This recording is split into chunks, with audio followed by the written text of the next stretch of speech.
young floozies, angry single feminist divorced moms, and the frustrated unmarried. Sadly, this is about 95% of the women that men are going to encounter in the world of dating these days. If you've been active, if you've been seeking friendship with women, I'm sure you know what I'm talking about. You either got these young floozies who are married to their cell phones. So pathetic, so unattractive, so undesirable. Some of them cannot leave their phone. Not only they cannot put it away, they cannot be without it on and facing them. So even as they're walking down the street, sitting in a restaurant, or doing whatever the devil meaningless thing they're doing, the phone is on with face up, looking at them like they don't want to miss 1 second. How can this possibly lead to anything good? Think about it. So these women cannot wait, even if they're on an engaging conversation with you. They are fighting every second to look at their phone. And the moment you excuse yourself to go to the bathroom, or you're looking at the menu or anything, they're looking at their phones to see what's the latest like, or what they've missed in the past 20 seconds. Then you got these angry feminist divorced single mothers. We know the kind. We've talked about it all along here. The kind that is entitled, the kind that thinks they deserve what they did when they were 19 years old, and over the years when they've gotten married and divorced and rolled by countless men, and they got kids, and they put on weight, and they developed alcohol and drug addiction, and they developed money problems and wrinkles, and all the other things that come with age, and the unpleasant parts of gaining weight, aging, the baggage, the emotional baggage. They don't see any of that. They only see themselves still as that 19-year-old debutante, and they expect the very best in men. They have a long list. A psychiatrist who deals with women, strictly women, he has written a long article that, in Psychology Today, and it says that an average woman in the West, after the first date, comes up with a list of nearly 100 items as an excuse as to why she doesn't want to date the guy again, or that, the things that she was hoping to find in this man that she didn't. 100. Think about that, please. Stop and think about that. 100 items nearly that she wants.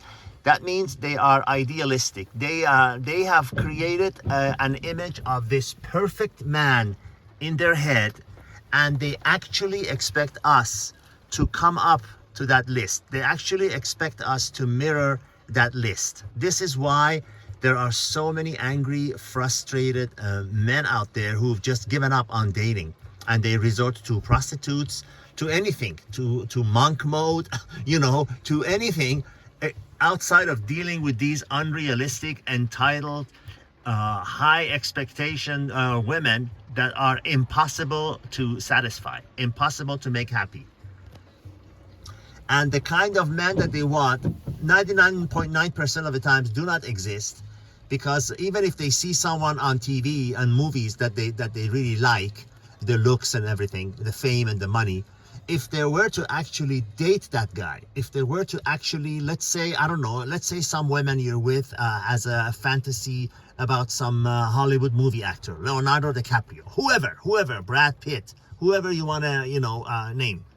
If they actually were to somehow date that guy, they would come up with a long reason why they did not like him. Not that the guy is going to like them, but they would come up with a long list of reasons why, he's got money and he's got fame, but he doesn't have this and doesn't have that. And, if you doubt that for 1 second, just look at the frequency that these people, these famous, super rich actors go through women. Why do you think that is? Because through their fame and fortune, they could easily get any woman they want, even musical artists. But quickly after they've gotten them, you know, the relationship breaks apart because they have all the qualities of you and I or any other man in the world, except that they have money. That doesn't mean they don't have any other unpleasant qualities. They don't possess any of the unpleasant qualities that to women is unpleasant. So it doesn't matter how much money you have in the bank. Doesn't matter how many zeros there are in front of your bank account or how famous you are. There's expectations of these women that, read my lips, can never be happy. They can never be happy. They will always find faults with you. Always. And they don't tell you, but if you were to secretly listen to her conversation with her girlfriends, she would tell you, yeah, he's this and this and this and this and this, but he's not that and that and that and that. Good luck trying to live up to their expectations. And you know what? Why would any man want to live up to their expectations? Because they are not worth it. No woman, read my lips, no woman is worth working that hard for. No woman, no matter how good she looks. Show me a beautiful woman. This is a universal saying. Show me a beautiful, sexy, attractive woman, and I'll show you a guy who's tired of being with her. And the last one are oh my God, the worst. The frustrated unmarried. These are women that are in their late 20s, early 30s, mid 30s, late 30s, who have never been married. They are angry and frustrated with a very short fuse. They want you to tell them, you know, where this is going. And we all had that conversation when you date someone, you know, 3-4 times, and she says, so where is this going? Well, these type of women, the third kind, the frustrated unmarried, they'll come up with that question after about 30 minutes into the date because they simply don't have the time and they don't have the patience. They've already been rolled by so many other men who, for God knows legitimate reason, 1001 reason, did not want to take it any further. So they don't have the patience. They don't have the patience. They quickly want to know what's going on, you know. Where are you going? Do you want to get married? So what do you want? What's your plan? You know, what do you want out of this? Where is this going? What do you want in a woman? These are absolutely the worst kind. If you come across a woman who is in her early 30s, mid 30s, never been married, has no kids, these are the most unpleasant to date because their focus has become entirely 100% on just bedding down and locking down the next guy who's willing to, you know, take them as they are. You ever gone on a car lot and you see cars that say as is? Well, there's a reason why it says as is, because the dealer does not want to be responsible for the problems that they know the car has. So they say as is. And these women are the as is type.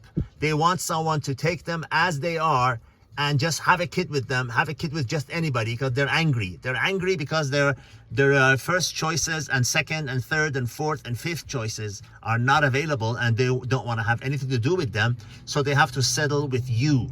So they're angry. Can you imagine the quality of a relationship that you will have with this woman?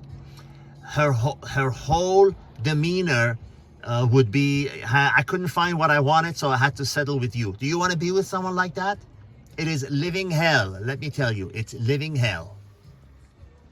So if we're lucky, we'll find that other 5% that are pleasant. But I'm sorry, if you're in the West, your pool of women fall into these 3 categories. The young floozies, the airheads with their cell phones, the angry, single, entitled moms, feminist moms, with the baggage from here to Timbuktu, and then the frustrated unmarried, the most unpleasant kind. I wish I had better news for you when it comes to the dating world, my friends, but that's where it begins and ends.